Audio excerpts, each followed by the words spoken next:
It's a place already famous across the world, but now Bondi Beach has a new indelible legacy. The scene of a mass slaughter of Jewish people celebrating the first day of Hanukkah on Sunday. It was here in a fenced-off event on Sydney's iconic waterfront that a father and son shot into a crowd unable to escape. 15 people have been confirmed dead. The oldest, Alexander Kleitman, an 87-year-old Holocaust survivor. The youngest, a 10-year-old girl called Matilda. Pete Meager, a retired detective sergeant, was also killed, as well as London-born Rabbi Eli Schlanger. At least 38 others, including 2 police officers, are being treated in hospital. Some are still fighting for their lives. It's kind of like, I don't know, it's fish in a barrel. Like, the guy had I think of what I've been told, he had an automatic rifle, big gun, standing on the bridge and just target practice. So I sort of opened the blind to see what was going on, and I just saw an older lady get shot, and she was on the floor. Saw an older guy get shot, very badly injured on the left-hand side, and I just saw a bunch of people screaming, run towards me. I didn't know what was going on. This Israeli tourist says he no longer feels safe in Sydney. I just realized it's a terror attacks against Jewish people. And then I just ran. I didn't think anything. And then when I just stopped after I felt like it's a safe place, I stopped. And I was just thinking like, wow, this is felt like being the same like what happened in 7th of October.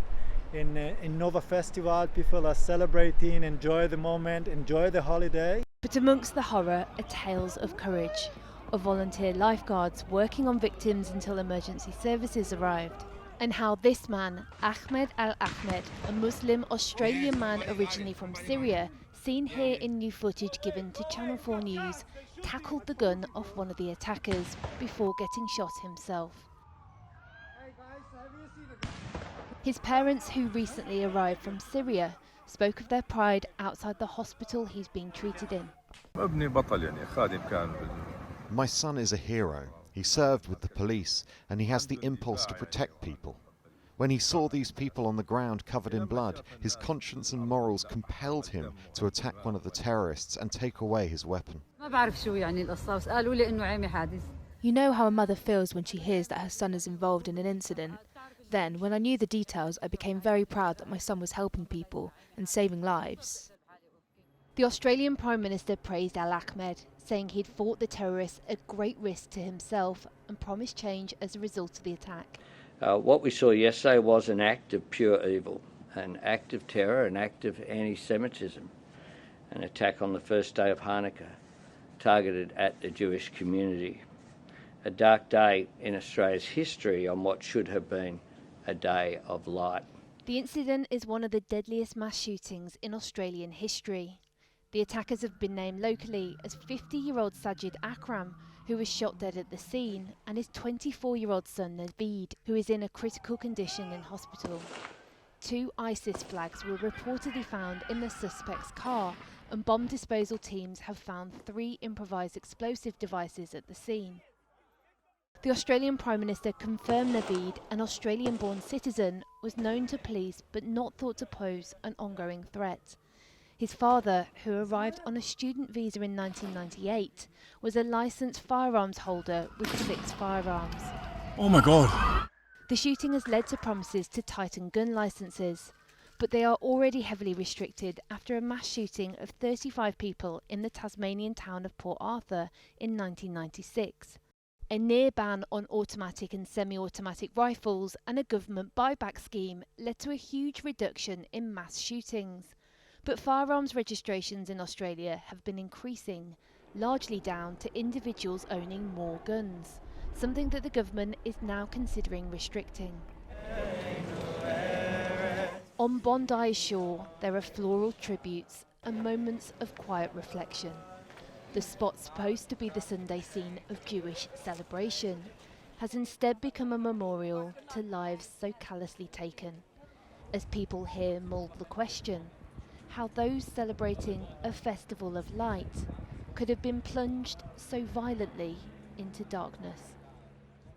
Well, joining me now is the Australian broadcaster Hamish MacDonald, presenter of Mornings on ABC Radio Sydney. Hamish, Netanyahu had incredibly strong words for Albanese, which he has rejected. But how heavy do these accusations hang in Australia today? I think the great difficulty that the Prime Minister is going to face, Krishnan, in responding both to Netanyahu and the international community is that those sentiments described by the Israeli Prime Minister are shared by a significant proportion of the Jewish community here in Australia. There are long-standing critiques of the Albanese government in terms of its efforts to stamp out anti-Semitism. There was a report handed down in July of this year by the government's own anti-Semitism envoy. It contained a raft of specific suggestions, recommendations for the government to implement.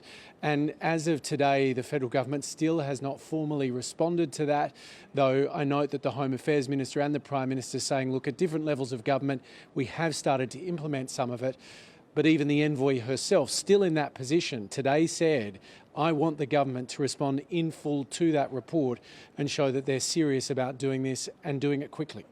And what about the mood in Australia with regard to the Muslim community as well? I mean, what difference has it made that this man being described as a hero who disarmed the father was himself from a Muslim Syrian background? Yeah, look, it's interesting, I think, Krishna, because you're not hearing any of the leaders, either at a state or federal level, explicitly making that point that you have just made, but I don't think it is lost on anyone. And I think what leaders have been at pains to point out is that this man is an ordinary Australian. That's what an ordinary Australian looks like. I think the broader point they're trying to make is that Sydney and Australia is often cited as one of the best examples of successful multicultural societies. What we've seen, though, in the last couple of years, particularly since the October 7 attacks, is that fracture lines that probably have existed all along have somehow bubbled up. They have not been contained in the way that they perhaps have been in the past. Australian leaders often publicly make a bargain with the broader community that we welcome people to this country from all over the world, but leaders ask that you leave behind the problems of the regions, the countries, the conflicts that you have escaped. I think what we're seeing at the moment, because of conflict, but also because of the access to information and vision from conflicts around the world, is that those distances are no longer so great. It's all much more proximate. The geography that kept Australia separate from so many of the world's problems no longer acts as a constraint or a barrier to those problems existing here as well, Krishna. What about the fact that this family were on the police's radar? Is this being seen by anyone as a police failure? Look, it's certainly questions for the intelligence agencies. ASIO, Australia's intelligence agency, had investigated the son, the younger of the two gunmen, who is still alive, who is in hospital under police guard as I'm talking to you now, in 2019 for possible links with a terror cell with connections with ISIS. What the authorities are saying is that there was no evidence that this individual or even his family, they interviewed all of them at the time, had any intention to act on anything or to participate in anything that cell may have been planning. The questions, though, that are now being raised are about the two men, the two gunmen. Reportedly, they travelled to the Philippines not very long ago. And so that seems to be much of the focus of investigations now because, of course, Southeast Asia has a long history of fundamentalist Islamic terrorism. Obviously, Jamaat Islamiyah was the big player when the Bali bombings occurred, but the Philippines has a long record of this as well. And how does it seem to you a day on in terms of the impact on the country? I mean, obviously, this is holiday time. Is politics and the nation reasonably united at this point? When there's a big bushfire, a big natural disaster, Australia does very clearly, overtly rally around, and it's sort of a straightforward equation. I think our leaders are trying to lead the nation in that direction right now, but it is more complex. It is much more complex. Even if you think about, Krishnan, the response to the Port Arthur massacre back in 1996, which we just referred to in the story. there was a very clear path forward. It was difficult, it was challenging for John Howard, the Conservative leader at the time, but there was a broader resolve. And you can see in the response from the government today, they're talking about gun law reform. There hasn't been that same precise, clear direction being set out by the Albanese government when it comes to the question of anti-Semitism. That is because it is more complex to tackle. It is difficult to legislate around hate. State and territory governments have tried and time again. But just weeks ago here in Sydney, there was a Nazi rally staged in broad daylight outside of state parliament, targeting what they described as the Jewish lobby. This sent shivers down the spine, I think, of Sydney's Jewish community and broader society here in Australia as well. And when it comes to the gun laws, I mean, obviously Australia has incredibly strict gun laws, but gun ownership seems to have gone up extraordinarily over the last couple of years. Is it clear why? Yeah, so I think from the outside it can often be perceived that Australia's strict gun laws mean there aren't many guns. That's not the case. You can have a firearms licence. For many people, getting that licence means that it's in perpetuity. That's one of the issues that I think they're going to look at. But there has been a proliferation of guns, heavy marketing of guns, for example, in some states and territories, but also those reforms that were delivered in the wake of the Port Arthur massacre were never delivered in full. One of the things that was supposed to happen was a national firearms register, which meant that all the different jurisdictions would talk to each other when weapons were sold. That never happened. And at that National Cabinet meeting that happened today, they all sat down and agreed that that had to happen right now. Hamish MacDonald, thank you very much. Thanks, Krishnan.